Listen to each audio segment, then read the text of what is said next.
All right, man. What's up, Jason? Hello, Jimmy. Man, it's been a wild month, hasn't it? Yes, it To definitely say the has. least. Yeah. We've been now. This is April 16. We've been in quarantine for a month and a day. Having to get creative. Yeah, right. And trying to do whatever we can to stay engaged with our peeps online. Yeah. Right. Also a lot of like me time. Like a lot of time for like self-reflection too. Thinking about like the journey of where I've gotten to. Yeah. You and I were talking the other day about like some of the more personal things in our lives from our childhood and stuff. Oh my goodness. Yeah, I mean that. What I've been. We have a lot of free time to kind of reflect on the past few days. Weeks, now month. Mm-hmm. Now that we've been able to kind of really dial in exactly who we are as fitness professionals. Mm-hmm. Trying to be the leaders. I guess not trying, but being the leaders of our tribes, Mm-hmm. so that we can continue to provide a beacon of light. Somewhere safe people can go to unload some of their traumatic, experiences that they're going through, and have us be a soundboard for them. I mean, my family, I try to keep in touch with them like almost, daily, just to make sure I know what they're doing. Mm-hmm. But even then, they are, they're very, very like living in their own individual lives, Mm-hmm. as well as we are, and we can see just how this impacts, everybody's mental state and their physical state. I'm sitting like way more than I was before, and it hurts, man. My back is hurting, my knees and my joints are hurting more than what they have been, just because I'm sitting. Oh yeah. I mean, it's amazing. Yeah, but yeah, when the gym was open, it's like every day I'm moving around like all day for 12 hours a day, just on your feet. Yeah, and then now having to live a life on a computer. I mean, albeit temporarily, right. But it gives me a real personal understanding of what like a lot of our customers, our clients, like that's their normal. Like they live every day on a computer like that. And I'm going crazy. My wife's like, you need to get out of the house. You need to do something, because I'm like standing reading books because I can't sit anymore. Yeah. My body's like, no. Yep. Yeah. Usually, like at nighttime, I'll unwind watching Netflix, whatever shows, and I like don't sit. Like I'm stretching the whole time, I'm pacing around the room, sitting in the spot, because like my body, like by the end of the day, it like craves the movement. Like I'm so uncomfortable. It's crazy, I didn't think I was going to be like that, and I think the first few weeks it was more like okay. I mean, I'm really enjoying being able to have a routine of going to exercise and really trying to find creative ways, get online and work in that platform, because that's something that I've always wanted to do. And now it's day 30, I guess, in this way, and now I'm like, all right, I'm really starting to go crazy. Mm-hmm. Trying to get outside every day. Mm-hmm. I feel like it's just not quite enough, right, for what I really need. Yeah. But it's taken a little bit of some mental practice to kind of dial in. Yeah, definitely. Yeah, I was talking to my parents over Zoom, maybe like I don't know 4 days ago or something like that. And Easter, you said Easter. Yeah. Yeah, actually, it was Easter. Yeah. You're right. It was Easter. Easter evening, and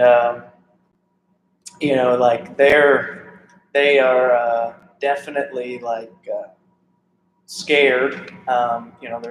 They're around 70 with the viral stuff, and but I'm like talking to them about getting moving, taking responsibility for your health. Like they're in this fear state, and man, like I even my own parents, I can see and feel through the camera like this, like they're afraid of like getting sick, but they're unwilling on many levels to take responsibility for their own health to try and avoid getting sick. Right. To them, it's like it's good enough. I'm just gonna put some masks on and like not be around people and not go outside. I'm just gonna isolate. Like I'm like, Mom, Dad, like, what are you gonna do like 6 months from now? Yeah. A year from now? Like, this ain't gonna work. It's just gonna change. Yeah. You know? I mean, how are you gonna change? I mean, this is kind of like almost where a crisis is happening, where you have to evolve. You know, and hopefully this really starts to spark people's urgency Yeah. to really change their daily habits. You know, for the better. It's true. Like I'm walking around, you know, like I feel, I don't know about you, but I feel like confident, you know, because I live every day like a life of health and fitness, right? And so in my mind, I'm less likely to get sick, but where my confidence comes from is if I get sick, I'll get sick and I'll survive and it'll be fine. Yeah. Yeah. Like, yeah, that's what we always hope. You know, like you always kind of like prepare for the worst, but you know, we don't know exactly what is going to happen. You know, you just try to do preventative, you know, maintenance or in this way habit, so that you know, if that day were to come, you know, you've built a fortress to keep yourself strong. You know, and that's the choice. It's like it's like a Japanese saying. It's like discipline is free. You know, like if you discipline yourself daily, you know, things will be easier, you know, through your life as opposed to the challenge. And again, I get everybody is going through their own experiences, but with us, you know, being who we are, we've been exercising now. I'm 35, so I started really dialing in my routine, you know, 13 years old, so over 20 years. Yeah. You know, I mean, 4 years old, and well, God, martial arts since I was like a single-digit kid. Yeah. I like lifting weights and like starting to get like kind of the nutritional stuff, like an understanding of that and practicing that. And that was more like the start of college, maybe. So, so like Later around teens. 20 years ish. So it's been a long time, you know, a long evolution too. Over 20 years. Lots of like consistency, you know, trial and error. Also a lot of ups and downs though too. But you know, the big thing I always try to share with people is like I feel like if I had one secret or one overarching reason why I feel so healthy and well and fit is I feel like I just don't quit. You know, it's like even once I hit a roadblock, I'm just not that guy to like fold and like you know, screw it. Like I'm not going to do this anymore. Yeah. It's more like, okay, solve the problem. Like figure out how to redirect my efforts to whatever I want, and then like keep going. So I feel like that's my only real secret, to be honest. Oh yeah. It's just being consistent, never quitting. I think that's a big one. I mean, I wouldn't say it might be the biggest one. You know, it's just showing up daily, day in and day out, no matter what. Like if it's raining outside, snowing, you know, the elements are keeping you from getting yourself moving daily. It's like you have set a routine for yourself. Like if you don't move, now something's off. Yeah. Like, and then you feel irritable and like less patient. Yeah. And your mind is just going everywhere. I mean, I feel that way. Yeah. You know, I go nuts. I think I literally go a little crazy because I just get antsy. If I don't feel like I've done something, it's like a drug, you know, and it's a healthy drug. You know, you release endorphins in your body when you move, you know, and that's something that I'm used to. I feel on a 24-hour basis every day. You know, 15 to 24 hours, I get a dose of it. You know, and it's like, okay, all right, I'm good. Yeah. Now I can breathe. I can recover. I can sit. I can be present, especially with people around me. And if I'm not, you know, my mind's everywhere. Yeah, I go crazy. You know, real quick, can you check to see if that? Do me one favor, just check to see if that's see if that video is still good. Got my face? Yep. Okay. Yeah. Great cut. Yeah. But yeah, man. So we've both been like dialing in our social media game. Yeah. Yeah. Well, I wouldn't say maybe not dialing in is the proper word. We're experimenting. Yeah. You know, and seeing what works, what doesn't, and you've done something over the past maybe 10 to 14 days to see what, what really has gotten people's attention online, because everybody's living online now. I mean, no matter what, everybody has free workouts. You have free this, that, experts in their craft, and they're all spitting out information. A lot of it is, there's paid stuff, there's free stuff, kind of, what have you been doing, So social media has never been my thing. It's never really been like much of an interest of mine. But since we shut down, I was talking to several of the members here that have become friends of mine, and they were just sharing with me that the general culture, particularly on Instagram, they were telling me was sort of focused a lot on image, like how people look, and so. I decided to run an experiment and take a week. It's been I think you're right, it's maybe been about 10 days. And every day I started posting pictures and videos of my body while I was exercising or something, And what I was curious about was, would there be a sudden increase in engagement from my audience just by simply having my shirt off, showing my muscles off and stuff like that. And after, a good solid week of doing that, there definitely is. Like, there has been essentially a doubling, if not more so. It's at least double the attention I got in the same time frame. And to be honest, I have mixed feelings about it. Like, I'm very proud of my body, but I don't like feeling like people are interested in me because of how I look. Like, I feel like a professional. I feel like a knowledgeable teacher, and so having the attention on me because of how I look rather than what I can share and teach doesn't make me feel good about being on Instagram that way. Yeah. So I figured, why not flip the script basically now that I did it? Let's just talk about that being the case, not only for me, but let's talk about the bigger thing of why do people actually care so much about why someone looks, and why do they make the assumption that because they look a certain way, they must be an authority on whatever subject, within the fitness world.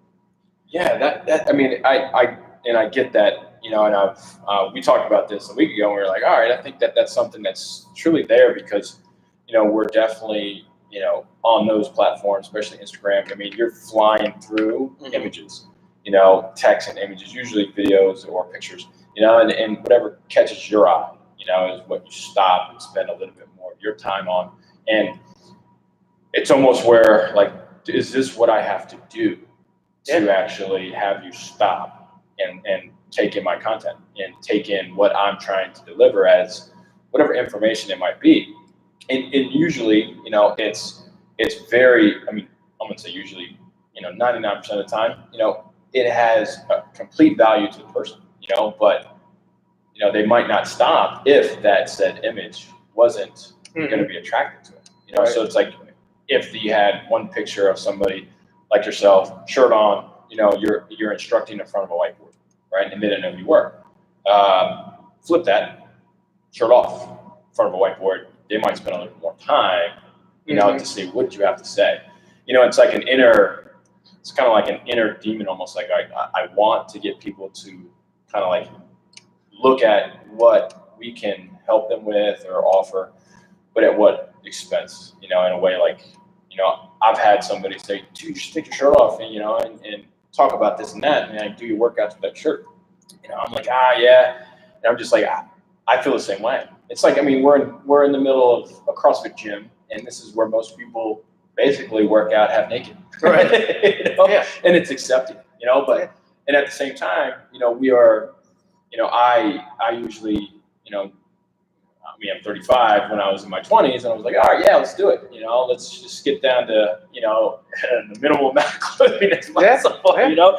Short shorts, those chubbies for guys, wear those, and that's it. And then I'm like, I need the attention, but I didn't want the attention. But I craved it, but at the same time when I got it, I was like, oh no, like I wouldn't even give myself that amount of gratitude or like saying, wow, you've developed yourself to look the way you are. You've earned the ability to do this, and people are commending you for it, or they're giving that validation. I feel like I needed it, but then at the same time when I got it, I was embarrassed. I'm like, oh, I threw my shirt off. I was kind of like that stereotypical dude, that just wants to kind of, do that. But at the same time, you go back to being, I want to be that person that can give you value, education, and give you valuable information based on what I'm saying, and then, what are the times, all right, what if you don't,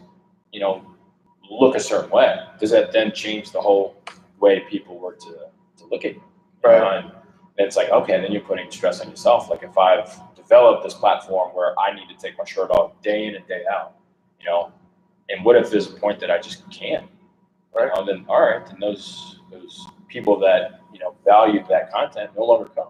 Right. It's kind of like that inner struggle, that I have. Yeah, there's even if we like take this like kind of down the road, like logically, like all of us are gonna be, God willing, right? Like live till we're old, Right. and die, right? And so our bodies, in theory, are gonna look a lot different, 30, 40 years from now than they currently are, right? And so, how many coaches do you and I know who, when we were learning from them,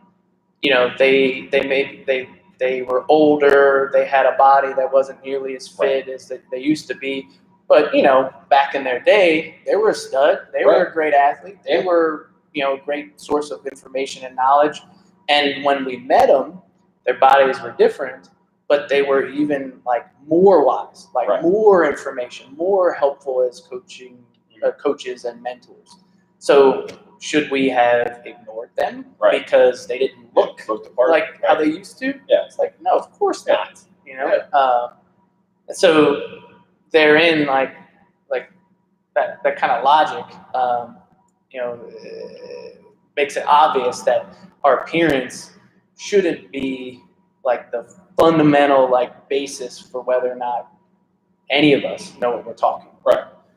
Right. But that being said, there certainly is some correlation between at least people's practices, their daily practice, like going back to the consistency you were talking about. It's like someone who looks generally fit and looks maybe generally athletic at any age, we can probably make a pretty safe assumption that they're being consistent with their daily practices, right? And maybe someone who doesn't look that way, again, it's not always true, but maybe isn't as consistent.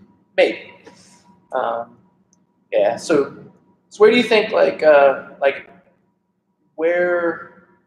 So I know I feel sort of like a level of shame, honestly, I'd say. Yeah. Like when I expose my body for attention. Right. And do you have a similar feeling? Yeah, I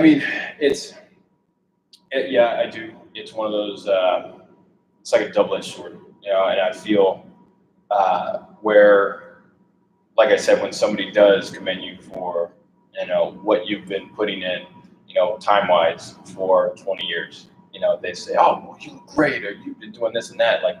And I think that's just one of those. It's a comment that I think people like to also give, but not understand how much of a choice it was, not from where I sit today, but what I made 20 years ago. Saying I'm going to do this, and this is how I'm going to be, like a self-image type of how I wanted to be looked at, how I wanted to be perceived, what my body image was, and that was something that got drilled into me as a young kid.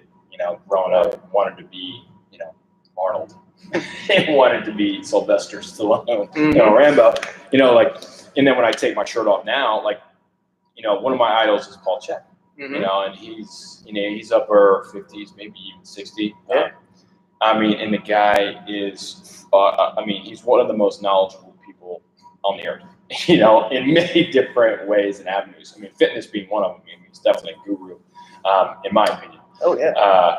But you know, in his one of his main things is I mean, he's definitely confident. I wouldn't say arrogant, pushing that into, like he says. I mean, you have to look at the person that's trying to give you advice, you know, and say, are they drinking their own Kool-Aid?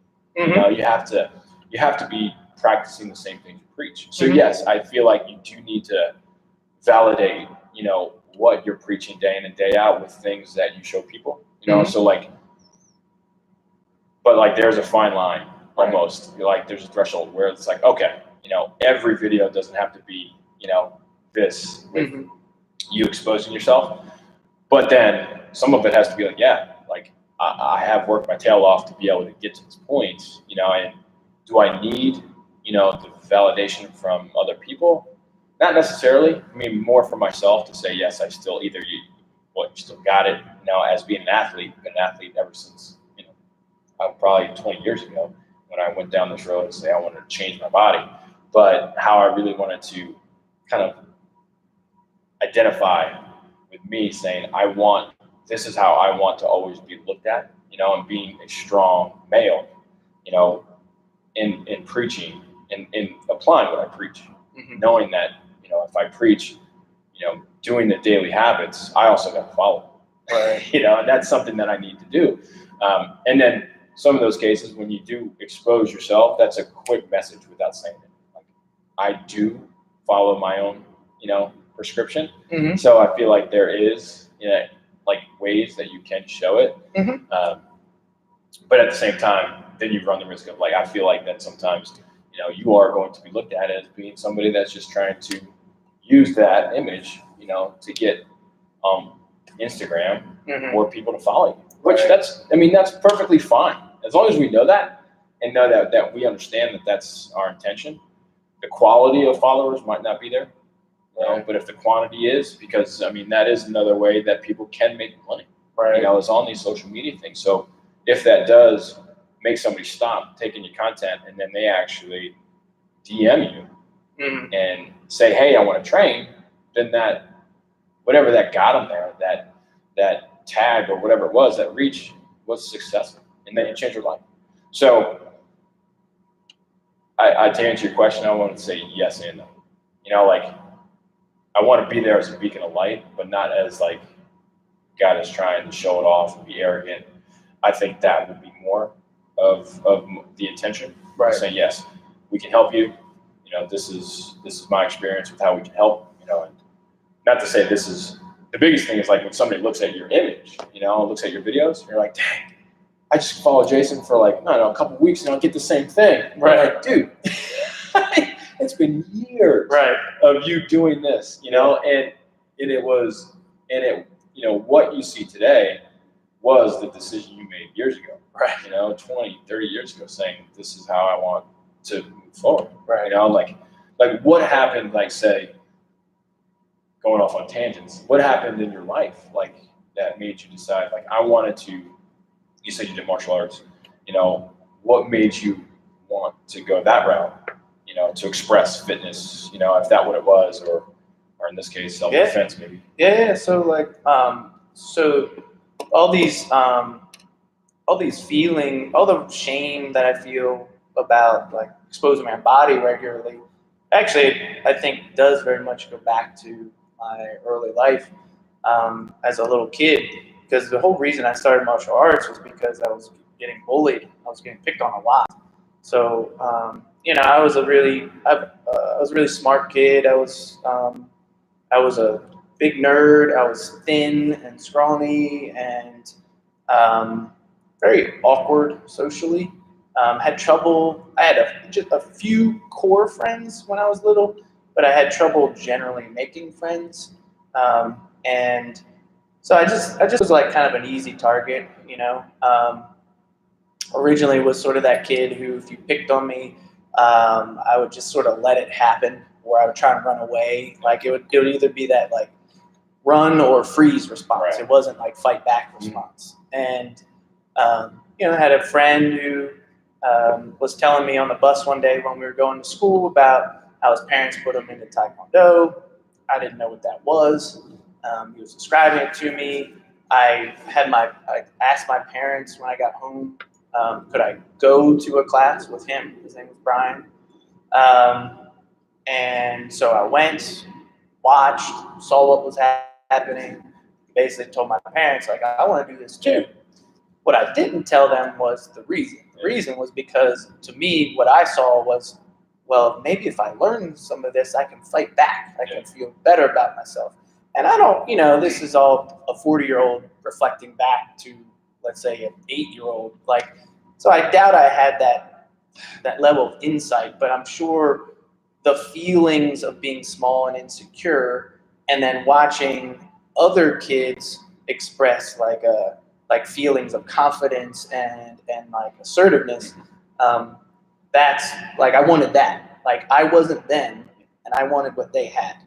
And so I went down this road of practicing martial arts. And, ironically, it certainly did help a lot with the bullying. I mean, very quickly, bullies backed off once I started to fight back. And so, all the movie stuff, at least in my life, where it's like, if you just stand up to them, they'll back down. It kind of ended up being true. But even like later, so when I got into like high school, there's this big discrepancy between how large or small students are, even in the same grade, right? And so as I started to engage more and more with kids that are now getting into like wrestling, friends, sometimes fights too, but I was being exposed to people who could physically overpower me, and the martial arts, the stand-up, Taekwondo type stuff wasn't working as well anymore. So then I started thinking, well, like, I just got to get stronger, got to get bigger, right? And so that's where like the weight training stuff came in. It was like two layers, really. It was another kind of internal panic moment of, oh crap, like I can't fight back the way I want. And so my solution was, well, just make my muscles bigger, stronger, and that makes me safer. It also keeps people away from me that I don't want. Right, yeah. Exactly, intimidation factor. And then I had this other belief that I wasn't dating, but I liked girls. I didn't know how to talk to them. So I had this mistaken belief that if I just change how my body looks, then somehow magically these girls would want to just come talk to me, would want to date me. I didn't connect at all that who I was as a person was either attractive or unattractive. It was just the vanity of it all, right? Like, got a six-pack, chicks are gonna do. Right, yeah. So like those two things, like defending myself, feeling the need to not feel small, plus the need to feel attractive, it led to the weight training side of things and changing my body to more what we see now, closer to what we see now. Yeah. So it was all rooted in things that I would say are unhealthy, which is ironic because, again, people look at the 4-year-old body of mine and they think health. It's like all those like demons and stuff, like they're still kind of in there. Yeah. Like the boy isn't gone in here.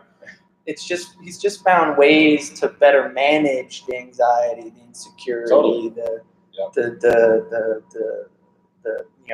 not feeling attractive, all that stuff. Right. I think that's a big thing that, I also, went through, as probably similar, if not same age, when I was growing up.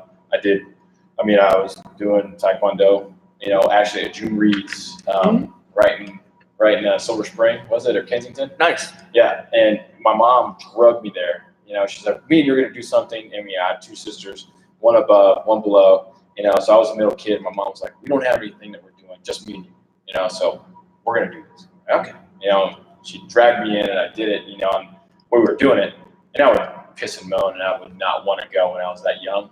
And then when I was done, after every class, I loved it. was great. I mean, I learned all these different techniques and like, you know, yelling and sparring. We got all this cool gear, you know, and I want to say it was probably 5, 6, maybe when I started, and then started to get into other sports and started to see like, all right, I was starting to develop more as like baseball. And, you know, when I was growing up, we did so many activities, biking, rollerblading, basketball, stuff like that, just not on an organized level, you know, but things started to like really turn when I started to get into high school. Because then, you know, as, you know, you're not really a kid anymore in a way, you're kind of like your pubescent teenager, you know, and you're like, you're starting to have a little bit of some peach fuzz on your upper lip, and, you know, and you're starting to get a deeper voice. So, and I started to really look at my self-image as being somebody that I was small, you know, and I was picked on, but not in a sense where it was a traumatic thing where I was picked on because I was, you know, a kid, you know, a male. And I mean, most males around there wanted to just kind of pick on other kids just to see, kind of like measure up to them, you know, and once you kind of fought back or you stood your ground, then they would kind of leave you alone, you know, and if you didn't, they would continue to, you know, come after you. So I learned very quickly that I needed to stand up for myself, you know, physically sometimes, but, you know, in middle school, you know, I mean, it wasn't terribly aggressive. It was just, I remember me and this one kid, we fought each other walking home from school, like on a daily basis. Like literally, we would take steps, hit each other. And I remember numerous times he would like pull me down and I'd start hitting me in the back. You know, and I'm like, it's normal? You know, like, and I guess it was just one of those things where I just kind of like that started to develop like a sense of like, okay, I wanting to be a certain person, you know, and I would see kids that would get picked on, and I would, you know, do my best to try to intervene. But you know, I found that place of safety when I learned what I needed to do in the weight room, you know, and I saw, you know, as my mom's boyfriend, and at the time he was a big exercise guy. He would bring me into the Y, you know, the gym, YMCA, and we would work out, and I would just learn from him. He would teach me what to do, you know, and more bodybuilder kind of stuff. So like 13, 14, I'm like, okay, yeah, I'm starting to see his magazines. He's looking at, and like they're Flex magazines, and they're like the top bodybuilders at the time. I'm like, I gotta beat up these dudes, you know, like, all right, no one's gonna mess with me if I get to look like this, you know. And it was kind of like all right, maybe attraction too. Like I want, you know, girls to look at me, and yes, of course I wanted that. But it was more like, all right, I want to make sure that I'm intimidated. I want to make sure that I'm strong enough to defend myself, but not need to, you know, like, right. No one wants to step to you because you know you can take care of yourself. Right. So I wasn't out there trying to fight anybody or trying to use that. It was more like, okay, all right, you know, he's big, let's not mess with him. It's like a sense of security. Yeah. You know, like, so like going through high school, like, you know, I was a scrawny kid I started playing football in high school, and then, you know, started to develop the love and the passion to really continue to exercise to change my body. And I could see myself change, especially in those years, because I mean, one year you're 5'5", and the next year you're 6 foot, you know. So, you know, like you stretch out, and then you start to, you know, really start hitting the weights at that time. You know, things come quite fast, right? Because you're able to recover quickly. And you start to really learn from these people in your life that you said that they might not look, you know, like they have a stellar physique, but they have the knowledge, right? You know, so I got with people that had that, and I just learned from them. And I would, at the time, this was like early 90s, like, this is how you need to work out, you know, one day, chest, back, you know, arms, bicep, triceps, shoulders, legs, you know, and that's how you split your week, you know. So, and I would just live in the weight room doing that. I would skip class to work out, you know, when I was in high school, and like, that was who I was. That was my thing, you know, and that's what I wanted people to look at. Like, dude, Jimmy's stacked. It's huge. Right. So, like, and then going through, like, athletics and, you know, that whole up and down of, like, being good enough to play a certain sport, but then not good enough to play a certain sport, like, that really kind of hit. You know, I would be really good at playing. I was playing football, you know, all 4 years of high school here in Columbia. And then I played lacrosse, and I wasn't the stellar lacrosse player, you know, like I was compared to football. So I went from like starter, all American, all county, to like riding the bench, You know, like, shit. You know, like it was like a shot to confidence and a shot to your ego to like say, man, all right, you were this and now you're this. So that was like a pill to swallow. Then getting into, you know, college, you know, we talk about bullies, you know, and there's bullies everywhere. Right. You know, and I mean, you always look at, you know, you being somebody, you know, I always look at myself as being somebody that would stop it, you know, that would actually intervene, you know, and then when it continued to happen to yourself and how you would actually have to physically stop somebody from, you know, coming after you, you know, and like, that's what I had to do, even as far as in college, you know, having to like stop somebody from being this person or acting this way to me. You know, I didn't think I'd need to do that when I was in my upper teenage, almost adult years, but I had to, you know, and my body helped me defend myself and all that, and that's what gave me that sense of like, okay, he's a very big, you know, looking dude, but at the same time, he's calm, you know, he's educated. You know, my thing is I want to be very nice and I want to be welcoming to everybody, but at the same time, like, you know, you can't tempt the teddy bear. Right. You know, you know, they get a little angry sometimes, right? You know, and I had to do that sometimes, but it really hit home when things. I mean, my two sisters, you know, being, you know, that strong person in their lives too, just from being a brother, you know, playing sports, playing football, you know, they're this big football player, you know, like I didn't want to be, you know, known as being that type of person, being aggressive on the field, but not anywhere else. You know? So like, and I wanted that image where I was, you know, not to be messed with.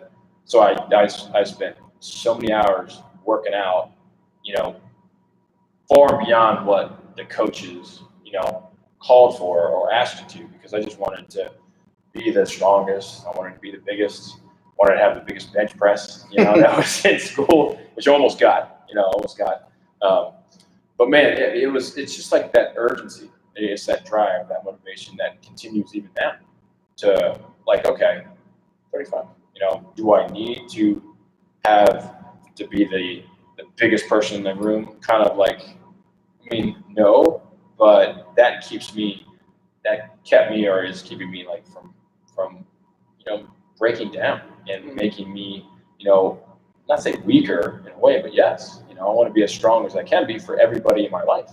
So like having myself be the beacon to be strong and consistent, you know, and that's what you said at first was the consistency. You know, that's with everything, you know, with like what you do in the gym, but now outside the gym, you know, how you treat people and how you also want to be treated. You know, it is a big part of how I found the lessons learned in the gym. You know, and that was through day in and day out of breaking down muscle tissue and learning how to move. You know, just the basic stuff that, you know, people kind of take for granted. You know, I think the weight room is just such a great tool, you know, to learn, you know, what it is about yourself, about challenges, mental challenges that you can get through daily. You know, like most people, you know, find the smallest thing that gets in their way is like the deal breaker.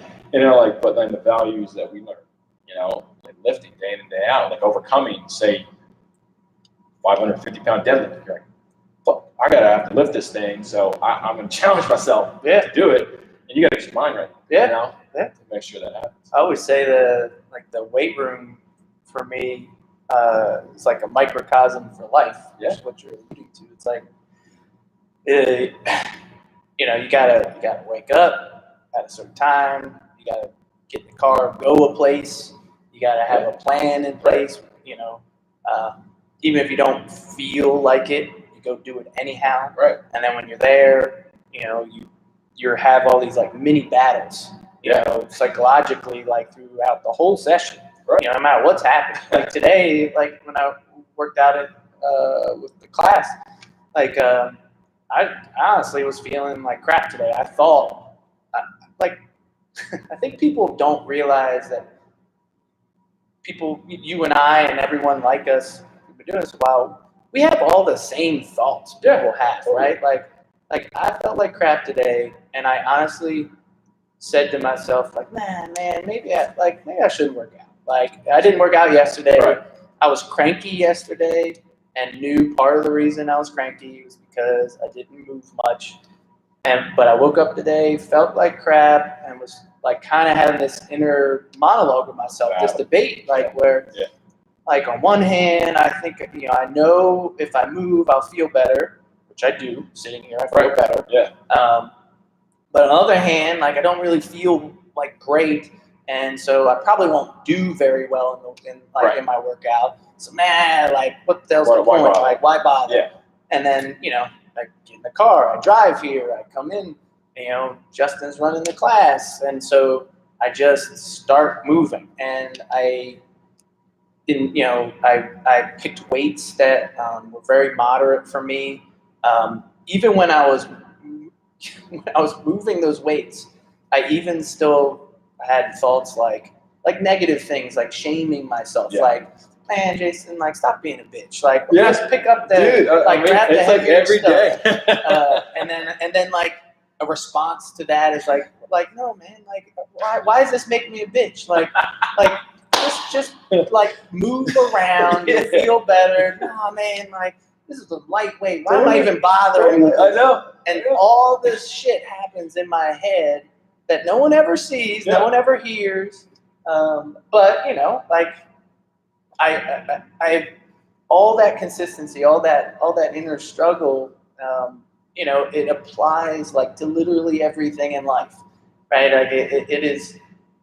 It's obviously not fair to say that the weight room is like the reason why I'm, successful in a lot of things, but I do think that me practicing the behaviors that I've decided are good for me, whether I like it or not, is like the key to my success. Like, the discipline you mentioned in Japanese culture, like that's what I was raised in, like was this Korean and Japanese culture, martial arts. And so I feel like that discipline and that even though I don't feel like doing blank, I do it anyhow. Right. I don't feel like walking my dog, but I do it anyhow. I don't feel like waking up early, but I do it anyhow. I don't feel like, prepping my meal at night before I wake up tomorrow morning early, but I do it anyhow. Right. Like all that shit is how I run. And it's weird too, because even though all those inner battles are happening, I always end up feeling good about myself when I do what I told myself was the right thing to do.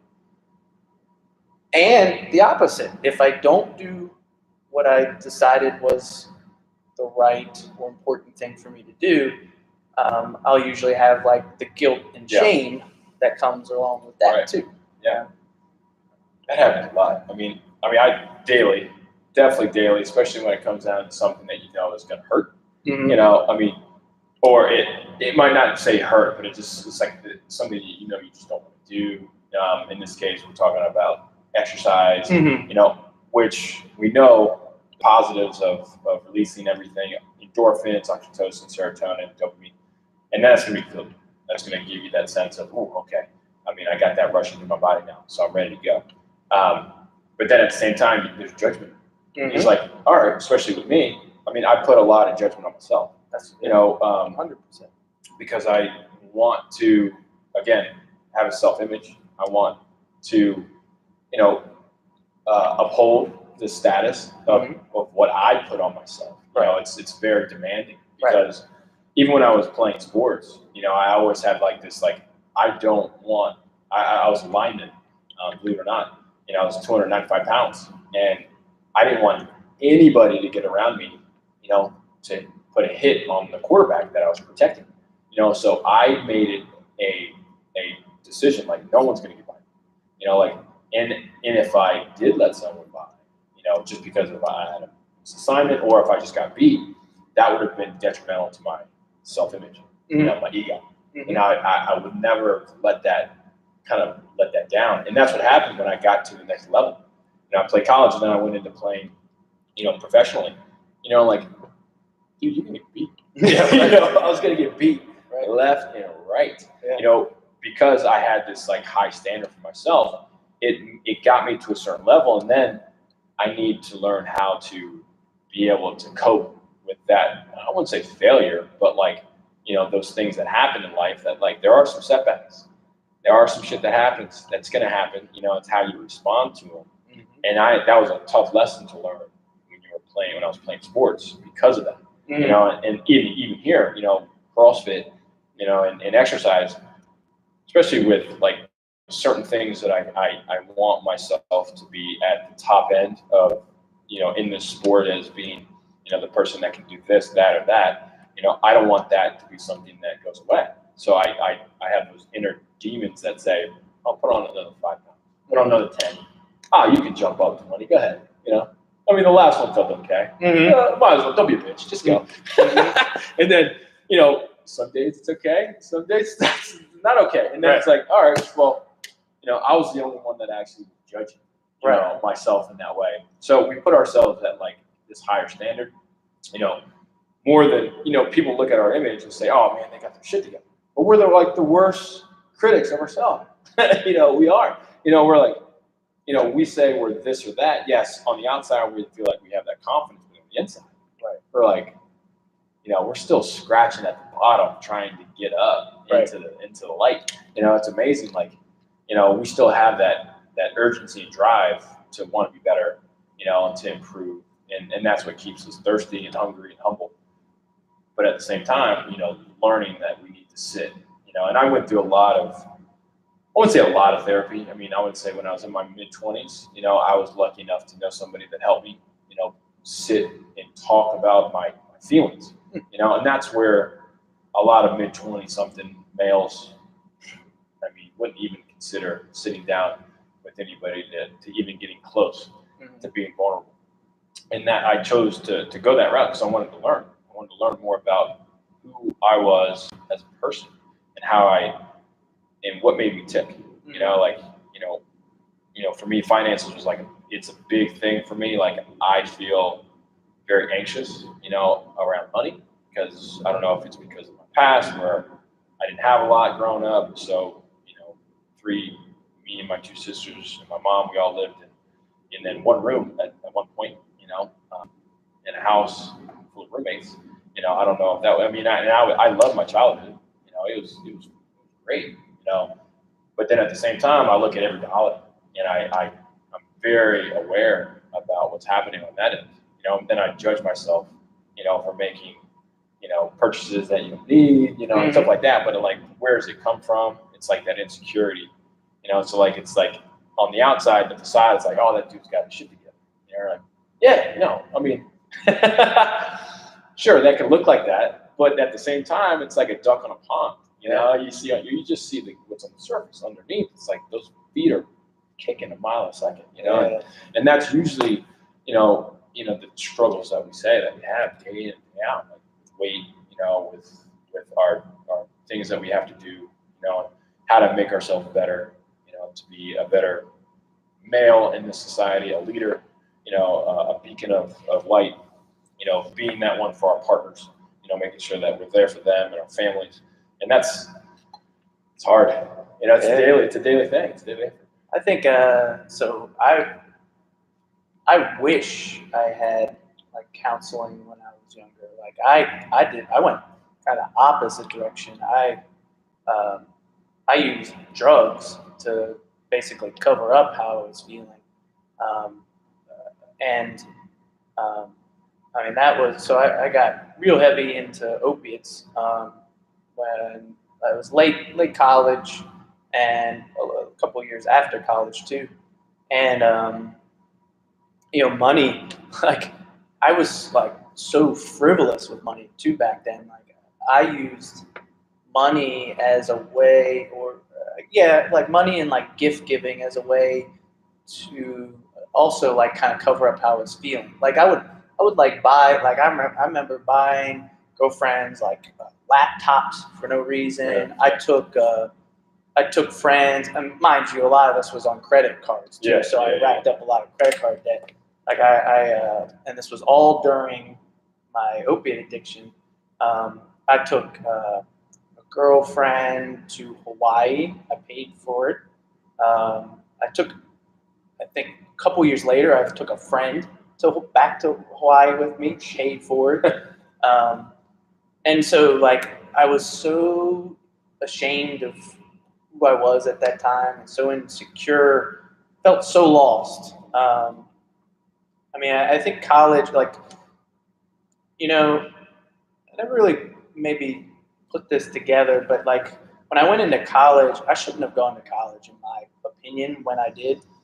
I was so out of my element. I came from a really small town, farm town, and went to University of Maryland. And when I got plopped down there, I remember feeling like that campus may as well have been a city to me. Like, I got lost so many times trying to get to class and stuff. And all I would do for the first year was like go to class, go to my dorm, go eat food, like no real socializing. Yeah. And like towards the end, near the end of college, and I had enough experiences over the first couple of years where I was way more social, but it was weird. It was like I was faking it. It was like I was being. Friends would pull me into social interactions, and I would feel guilt if I said no. Yeah. And so I would reluctantly do things, but it would make me anxious, and I wouldn't know how to like navigate those relationships, those feelings. And then it ended up like culminating kind of like I was a different person, a lot different person when I was done college. Even changed my major. Literally, like my senior year, I went from doing double major biochem microbiology to suddenly like freaking out the last semester of the last year, and changed it to kinesiology. Had to stay a whole nother year because of it, and I just like I didn't know who I was really. I think that like I had made there was such a huge personality shift over those 4 or 5 years that I felt really lost, and I didn't know how to handle those feelings because honestly, growing up, nothing was ever expressed in my family. Everything was held in. If you expressed yourself at all emotionally, you were bad, you were punished or criticized or whatever. And so, like, I got access to drugs, opiates. Most addicts have something that You they were fighting. respond You to. said you were fighting, right? Yeah. Well, that was another avenue. Yeah. I was like, but by then, like that was a way to express my anger. Yeah. Like I like sparring and whatnot was strategic. I like the cerebral part of fighting, particularly like jiu-jitsu. But an actual fight was. I just became like a crazy person. Like I would like try and kill the person in the first round. Like there was no like pacing myself out at all. 3, 2, 1. Like Good. I either fucking won or lost really fucking fast. And so like drugs, fighting became like all these things, like spending money, they all became just an expression of my like inability to manage like know who I was and manage my feelings. And it took me having to get like go down like really like messed up several years of drug addiction to finally go into rehab and like start learning about myself through like therapy. And I'll tell you, like I mean, I've been sober now for I don't know, like it's probably like 13, maybe like 12 or 13 years or something. And I still have the same psychiatrist I started with. I just talked to her. What's today? Thursday? Yeah. So I just talked to her yesterday, actually. Yeah. Yesterday over Zoom. Like we have we have like an 11-year relationship. And and like I can't even explain how important that relationship is to me. Like how much she's helped me. And she's not the only therapist I've ever had. I've had marriage counselors. I've had, she's my psychiatrist, but I've had psychologists too.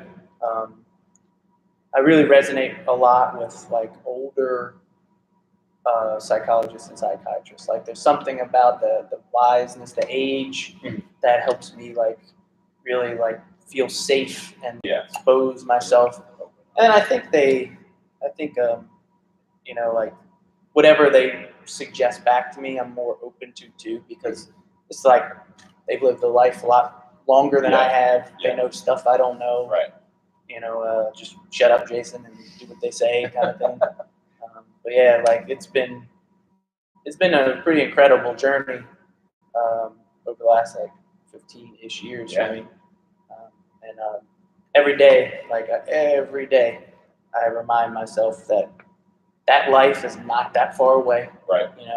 I could, a series of events could certainly unfold where Jason could find himself again deep in addiction and life spiraling out of control, whatever, finances, relationships, whatever. Right.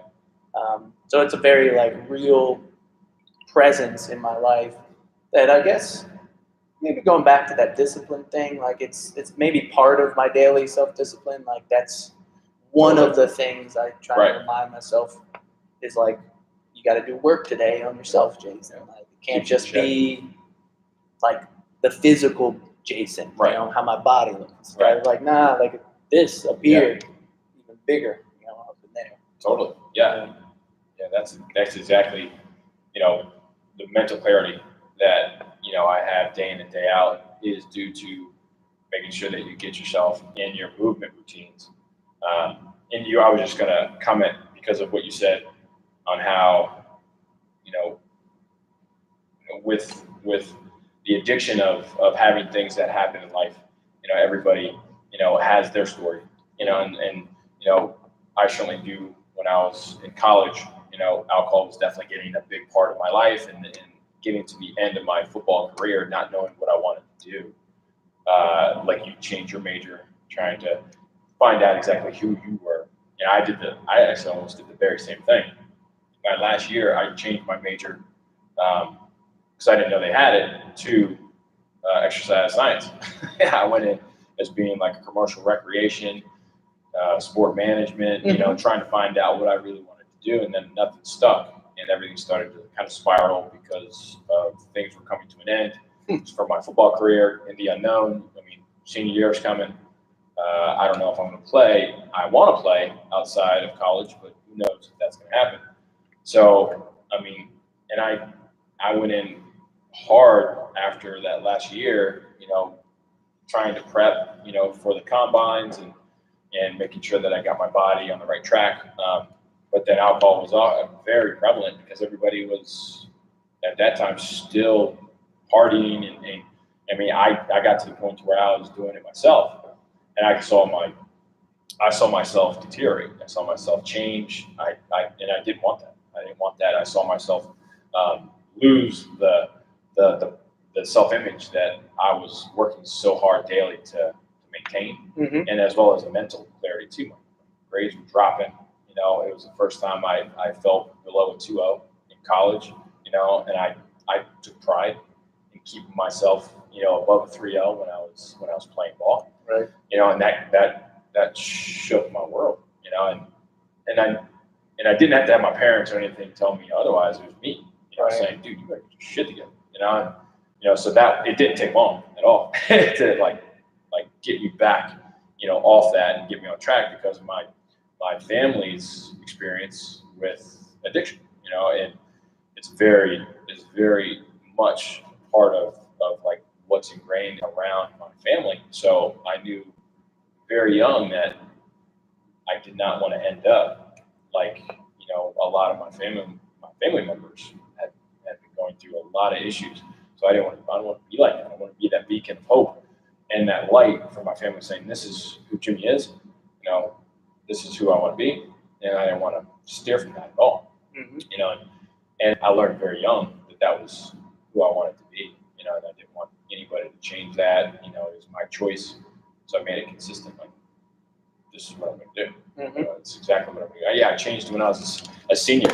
I took 5 years to graduate college, like most kids, and it made that last year, that 5th year was all exercise science because I actually my